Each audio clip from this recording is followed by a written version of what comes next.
Hello, everyone, and welcome back.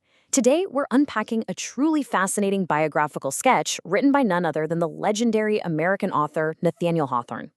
He wrote this piece titled Sir Isaac Newton, the Ingenious Scientist, and it's honestly just a masterpiece at showing how tiny, everyday curiosities can snowball into world-changing discoveries.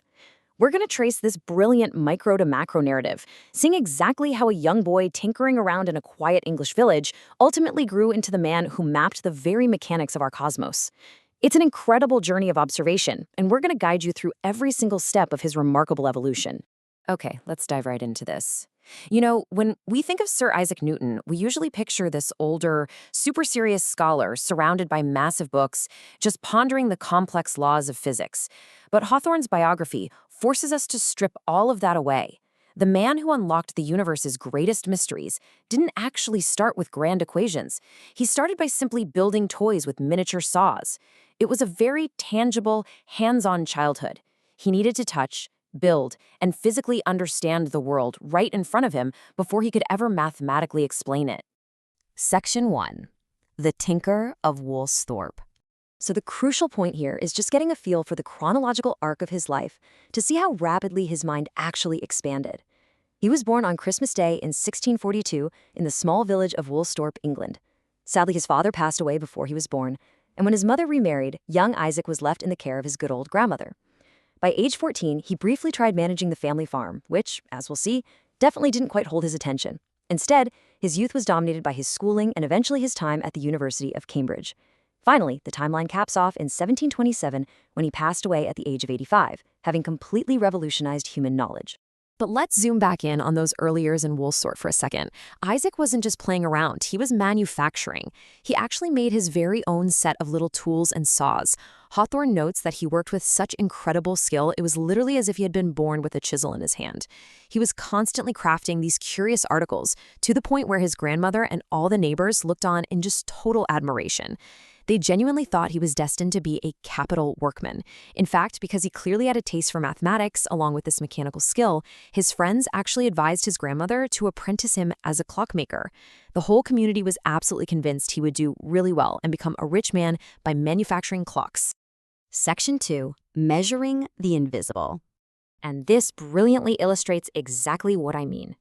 Remember how everyone thought he'd be a clockmaker? Well, he actually built one. But not a normal one with wheels and weights.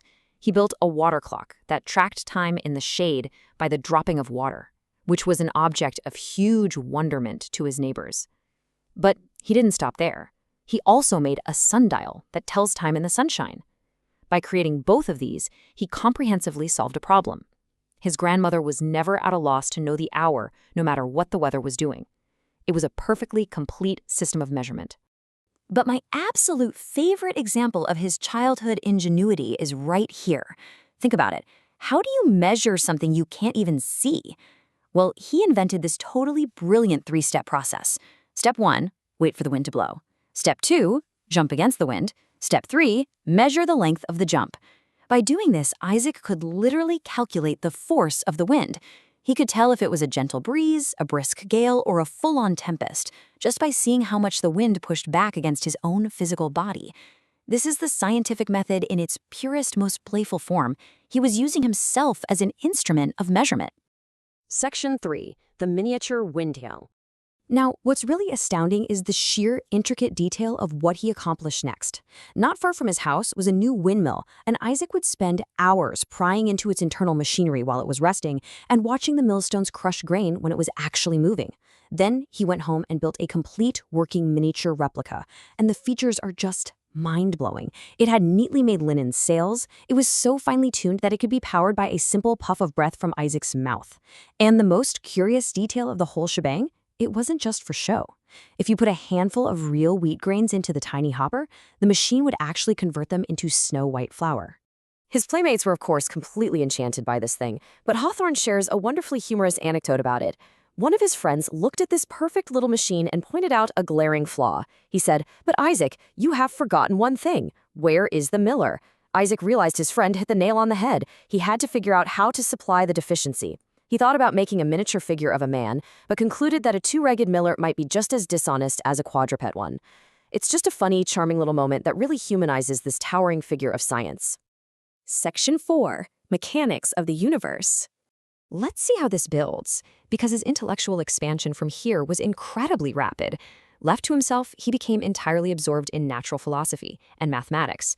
He started looking up at the night sky with this reverential curiosity, wondering what immense power kept the stars in their courses. He actually became the first person to figure out the nature of light, explaining exactly what sunshine is composed of. And of course, there's the famous story of the apple falling on his head. That simple, everyday observation led him to discover the invisible force of gravitation. And once he grabbed hold of that idea, his mind literally never rested until he had searched out all the laws guiding the planets through the sky.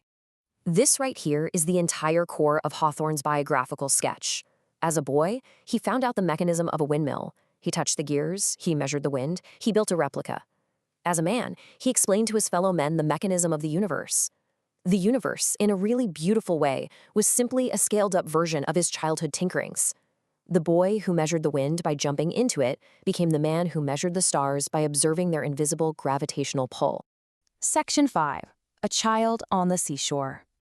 I want to slow the pacing down a bit here, because after all these massive, earth-shattering discoveries, you might honestly expect Newton to be a deeply arrogant man. But look at his later life and legacy. Yes, he became a renowned thinker. He became a member of parliament. He even received the high honor of knighthood from the king. His fame was assured, destined to be written in letters of light across the midnight sky. But here is the absolutely crucial takeaway. He cared little for earthly fame. He felt absolutely no pride in the vastness of his knowledge. In fact, all that he had learned only served to make him feel how little he actually knew, in comparison to what remained to be known out there in the dark. Hawthorne captures this humility with a direct, beautiful quote from Newton himself. He said, "I seem to myself like a child, playing on the seashore and picking up here and there a curious shell or a pretty pebble, while the boundless ocean of truth lies undiscovered before me." It brings the entire narrative full circle, doesn't it? After all the math, all the physics, all the knighthoods, he still just viewed himself as that same curious boy from Woolsthorpe, playing with toys, picking up pebbles, and staring out at a vast, mysterious universe. At the end of Hawthorne's sketch, a boy named George remarks that if Newton had just thought of it, he probably could have invented the steam engine or railroads. And a Mr. Temple replies that, yes, many people would probably think it's way more useful to manufacture practical machines than to search out the system of the universe. Which leaves us with a final thought. Is one really more useful than the other? Does true ingenuity lie in building the things we can physically touch, or in understanding the boundless, invisible ocean of truth that governs it all? It's definitely a fascinating thought to ponder. Thank you so much for joining me today as we explored the life of the ingenious architect of the universe. Keep observing the world around you, and I'll catch you in the next explainer.